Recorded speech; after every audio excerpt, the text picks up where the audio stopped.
How is everybody? I have exciting news. My website is up and running and my emails are now working. So yeah. All right, let me know if you're watching. If you've got any questions, let me know. I haven't had any questions come through today, so I'm not really sure what you guys want me to talk about. I've put some links into the chat already. So you have the link to the online book launch in a couple of weeks. It'll be exactly this time, but one day earlier in 2 weeks. And I'm really excited about it. And I really, really I'd love to see you guys there. Come and join me, say hello. And there'll be a discount offer on the book. So you'll want to take advantage of that, but you should be at the book launch to take advantage of that. And in the meantime, the other link I've put in there is the link to the book waiting list. So you get all the up-to-date information. And there might be some giveaways on that launch as well if you are there. So the other link I've put into the chat is a free downloadable PDF, which is on my website. Does my dog really have separation anxiety or not? Now, my website is actually nessjones.com, so I'm in the process of moving things around at the moment, so I'm sure it's a little bit confusing. I will put so I've just moved my whole website. That's my website there, nessjones.com. Actually, I think you need the www. Let me just try that. nessjones.com with the www. See if that makes any difference. Did that work? Oh yeah, no, it looks like the same one. Okay. Anyway, if you have a question, if you're watching this, please let me know and I shall endeavor to answer them. In the meantime, since I'm just rambling on, maybe we could talk about foundations in training and why we go so slow. So I don't like to add complications into the training at the beginning. I think it makes it so much harder for the dog. I don't add in your leaving cues, your pre-departure cues until the dog has got some really, really solid foundations. And then when I add them in, I do it very slowly in a very structured manner. So it's not confusing for the dog and I'm not making it hard for the dog. So when we're building foundations, we want to make that as simple and as easy for the dog as we possibly can. So that means for example, we want to make sure that they are going to do their best. Unfortunately, the tricky part about that is sometimes we need to wait till the dog is ready to do the training, as opposed to doing it when we've got a moment, because that may make it harder for the dog. So for example, if some dogs like to lie in bed in the mornings. Now, my dogs don't. They want to get up and get going. But some people are lucky enough to have those unicorn dogs, we should call them. However, most dogs want to get up early in the morning. Now they're going to be more active and more energetic. That's not going to be a great time to train. So if it fits in with your schedule, it may not fit in with your dog's schedule. Most dogs, and I am generalizing, would probably want to do some activity in the morning, get rid of that energy, get it out of their system, and then they're going to be more ready to rest and relax later on. Now, remembering that dogs can sleep 14 to 17 hours a day, but they don't do it in one big block. They have, let's call it a nano nap, but they have these short, not bursts definitely isn't the right word, but they have these short moments in time where here's my time, I'm going to sleep now I'm going to get up and do something, now I'm going to sleep. So I mean, obviously at night we all go to bed and they all go to sleep, although they do wake up sometimes, obviously. But yeah, so when we're doing our training, we want to set solid foundations. We want to do it at the time that the dog is most likely to be ready to rest and relax, and that is going to be in general after they've had some exercise and enrichment. So that's one way of making sure that we're simplifying the training for the dog and making it as easy for them as possible when we're starting out at foundations. Like I said, this is really important. Later on, we add in complications, but we do it in a very structured way and we drop the time down so for example, if your dog got up to half an hour, then we might look at adding in a complication, which might be a more active mindset, or it could be that we add in a pre-departure cue or we add in someone else training. It really depends on your dog and also your specific situation. But then we've got our solid half an hour, and we've got to talk about consistency too. I'll do that in a minute. But so we've got our half an hour, and then we want to add in something else. Let's just say it is adding in another person, because that's harder. Sometimes it's harder for a dog if two people leave as opposed to one.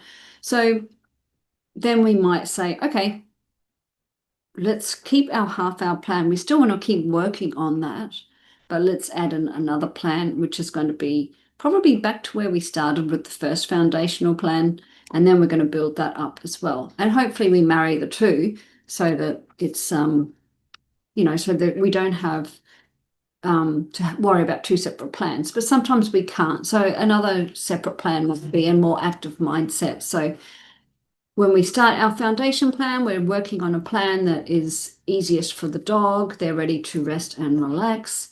And then we add in the complication, which would be an active plan. And that's going to be a lot lower time because the dog isn't ready to rest and relax. So when we start our foundations, we want to make sure it's as simple for the dog as possible. And that means the dog has exercised, they've had some enrichment, they have they've got a full belly, they're not hungry, they're not expecting food, they're not expecting a walk, they're not expecting play, all those things that make it harder for the dog to rest and relax. They're not expecting to do something, they're not expecting somebody coming home. So maybe it's the end of the day and they're expecting the kids home from school or somebody home from a work office or what have you. All those things are going to make it harder for the dog. So finding that time that suits the dog the best is a little bit tricky. It certainly, I don't deny that. But if we want to set the dog up for success, then that's what we have to do.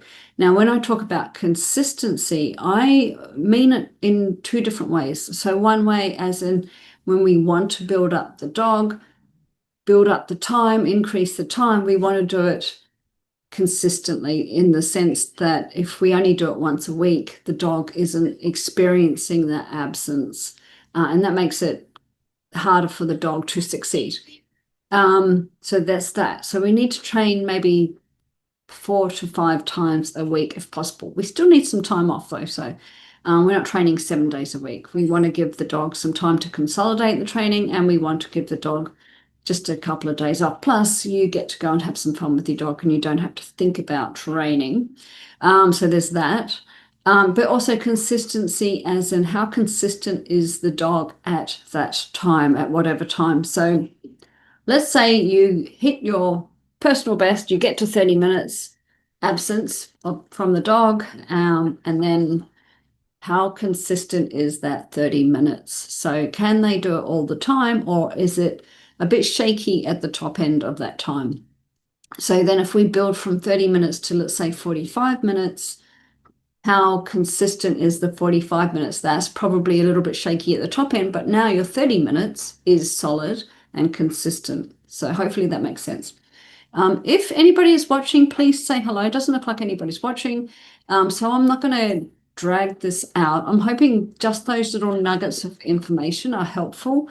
We're looking for consistency. You need to set the dog up for success for your foundational plan, and then we add in the complications down the track, and we do it in a very, very structured way that the dog is able to cope with those complications, whatever they may be. Again, it's going to depend on your setup. If you're in an apartment, if you're in a house, if you've got more people living there, your work schedule, all those sort of things, what pre-departure cues might trigger your dog.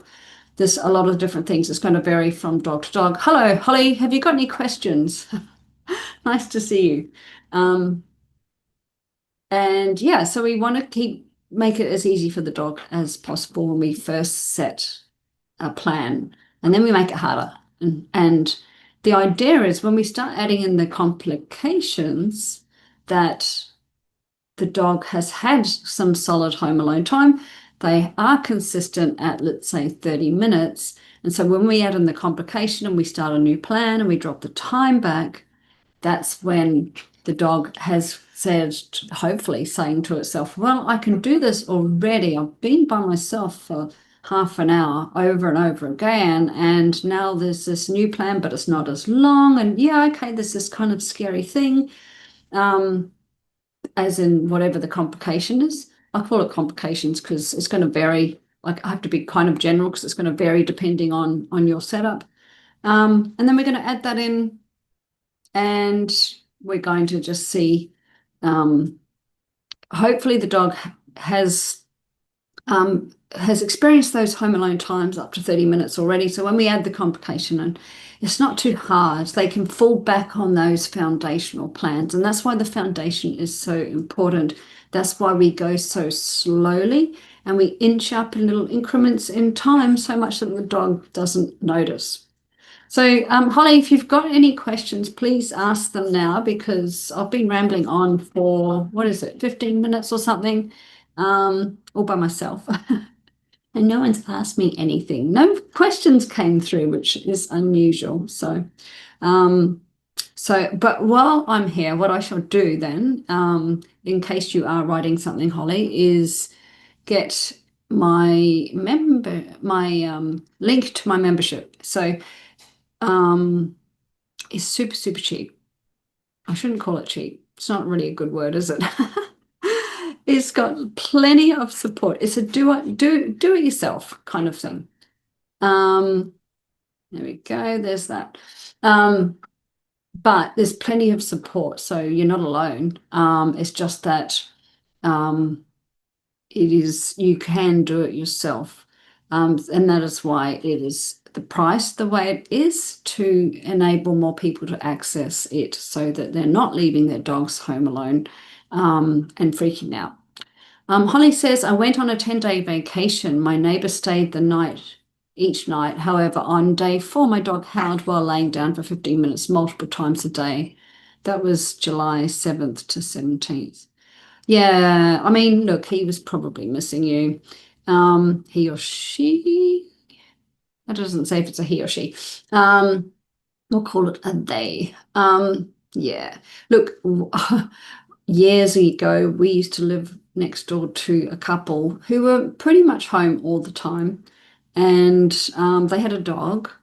And this broke my heart. They went and off, like they'd go off for like, a couple of weeks at a time. And the neighbors on the other side would go in and feed the dog. And in the middle of the night, you heard that dog howling because where is my mum and dad gone? I'm all alone, and I'm alone for like 4 weeks or something, 2 weeks or whatever, however long they were gone.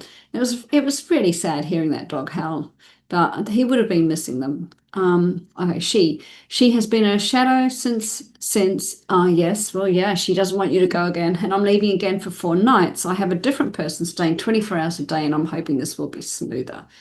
Yeah, so Holly, when you went the first time, so the neighbor was only there in the evening, is that what you're saying? So she's there by herself during the day. Yeah. So you can understand that she'd get more clingy when you come back. And it's really good that your new person is going to be staying. So you're supporting your dog through that a lot better. I mean, a lot, it's easier for your dog. And it's less time as well. But it sounds to me like your dog was lonely during the day, missing you.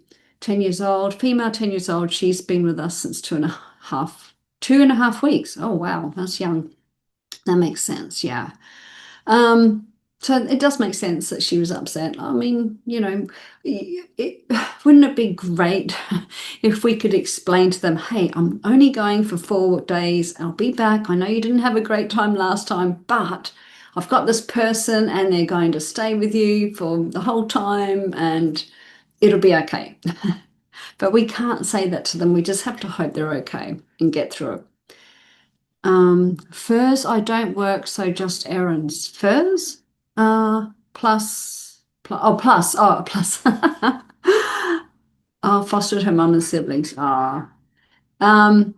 Yeah, so I think she'll be fine. I mean, look, life happens. We just have to, sometimes we don't have a choice. We just have to do what we have to do. And there's nothing we can, unfortunately, like I said, we can't explain it to the dogs. We just have to say, this is what we're doing. and just get on with it. And she'll be okay. It's hard. It's heartbreaking. I really like traveling, but I don't because I'm like, I don't want to leave my dogs. I don't want them to be upset. So it is hard. But yeah, so she'll be okay. She'll be okay. But yeah, it's understandable when you come back this next time. She'll probably follow you around a lot as well, worrying that you're going to leave her again. I thought having someone come to the house would be better than boarding. Yeah, oh, totally, totally. I think, well, I don't, yeah. Look, unless you've got, I don't know, I'm on the fence with boarding. It doesn't seem very nice, does it? It's like this whole new environment, and it depends on the dog too. Like, if they're pretty robust and outgoing and confident, they're going to handle that better than a dog that is a little bit anxious or um, doesn't like new people and new environments, all those sort of things. So I think some dogs, and depending on the boarding situation as well, some dogs thrive. I've got a friend here that puts her dog in a farm stay place, and they absolutely love it, like love it. But I guess the kennels or the boardings that have got the little enclosures, and it's kind of scary and dark and echoey. That wouldn't be very pleasant.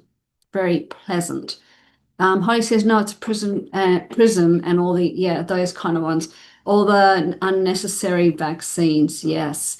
So I titer test my dogs. I don't vaccinate anymore. I just check their antibodies in the blood. Some kennels will accept a titer test, but many won't. So it just depends on finding the right one.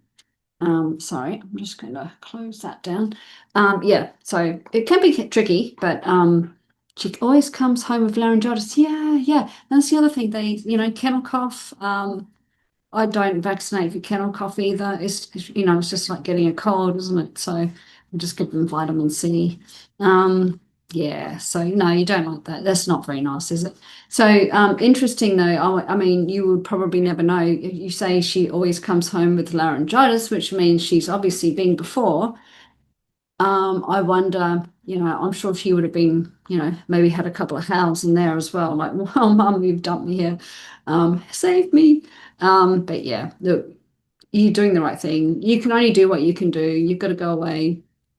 So just expect her to be a bit more clingy when you come back, and just give her some time. Like, don't leave her for a couple of days, let her decompress with all the, if she's a little bit stressed. And then when you do, maybe just keep an eye on her with a camera and pop out, and don't go out for too long, and just check she's okay. Yes, I think she barks nonstop. Yeah, she's probably got a sore throat. Yeah, cool. Alrighty. Well, any more questions? But yes, have a lovely trip, Holly. That's so nice. Hope you're going somewhere nice. Um, cool. Okay. Well, I'm going to get off here now, I think. Um, Check out all the links in the chat. Like I said, there's a few links there you can have a look at. You've got the online book launch. I'd love to see you guys there. And again, I said there might be some giveaways, and there'll certainly be some discounts on the book, like some big discounts. So definitely worthwhile going. There's the link to the free PDF in the chat as well, which is to kind of decide if your dog really has got separation anxiety or not. It just gives you an idea. You can go through, look at the context of what is happening. Visiting your grandbaby, lovely. And the other link is my website. There's a couple of those in there. And what else did I put in there? The book waiting list, if you want to go onto the book waiting list, and of course the link to the membership, which I encourage people to have a look at. As I said, it's a DIY, do it yourself, DIY, do it yourself program, but there's still plenty of support. There's classes that you can come and ask questions, and if anybody is interested, It's $39 US, which is well priced to make it accessible, but you're given all the steps, so you don't have to think about what is my next thing that I have to do. It gives you all the steps. So there's no wondering. And then there's classes. So for example, with this book, which I wrote and which is coming out in 2 weeks, it's as comprehensive as I can make it. But with the program, it's more tailored to you specifically, in the sense that your situation might be slightly different to somebody else's situation, and I can talk to you in person, and we have classes where we talk through things that crop up in your training and troubleshoot them and get you through that. Which, it's good to have a conversation. I like to have the conversation so I can help better. So that's why the membership program is so helpful. On that note, I am going to let you guys go, and hope to see you next week. Hope to see you at the book launch in 2 weeks. 2 weeks. But it'll be, like I said, it'll be the same time as today, but a day earlier. So 13 days. Woohoo! Alrighty, guys. Have a good one, and see you next week, hopefully. And I shall end this.